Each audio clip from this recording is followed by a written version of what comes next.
Hi అండి, welcome back to my channel. నేను మీ శివకుమారి. ఈరోజు వీడియోలో కార్తీక మాసం స్పెషల్ నేతి బీరకాయ పచ్చడి ఎలా రెడీ చేసుకోవాలో చూసేద్దాం.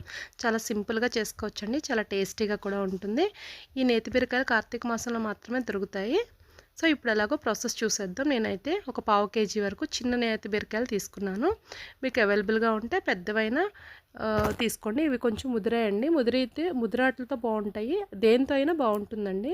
సో అది శుభ్రంగా కడిగేసి ముక్కలుగా కట్ చేసుకొని పక్కన పెట్టుకోండి. తర్వాత ఒక 2 స్పూన్స్ వరకు ఆయిల్ వేసుకొని పచ్చిమిరపకాయలు, ఇది పచ్చిమిరపకాయలతో చాలా బాగుంటుందండి.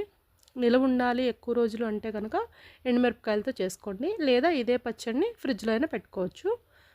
సో చూడండి, ఇప్పుడు పచ్చిమిరపకాయలు ఒక గుప్పుడు తీసుకున్నాను. కారానికి సరిపడా తీసుకోండి. ఒక 10 పచ్చిమిరపకాయలు అవి వేయించుకున్న తర్వాత పక్కన పెట్టేసుకోండి. వేయించుకోండి, కొంచెం తెల్లగా వచ్చే వరకే వేయించుకోండి. తర్వాత మనం కట్ చేసుకున్న బీరకాయ ముక్కలు కూడా నూనెలో మగ్గించుకుందాం.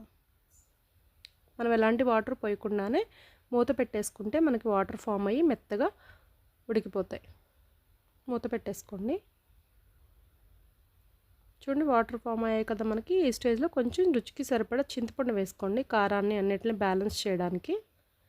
ఒక 2 రెబ్బల వరకు వేసుకుని మళ్ళీ తిప్పుకొని ఒకసారి మళ్ళీ మూత పెట్టేసుకొని మగ్గనివ్వండి.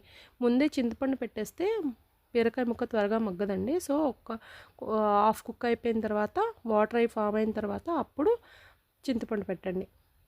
మనకి కంప్లీట్గా వాటర్ అన్నీ ఎగిరిపోయాయి, చింతపండు అంతా మొత్తం వేగిపోయింది కదా. ఇప్పుడు చూడండి, మనకి ఇదంతా కంప్లీట్గా ఉడికిపోయినట్టు అనమాట. ఇది తీసుకుని చల్లారి పెట్టేసుకుందాం.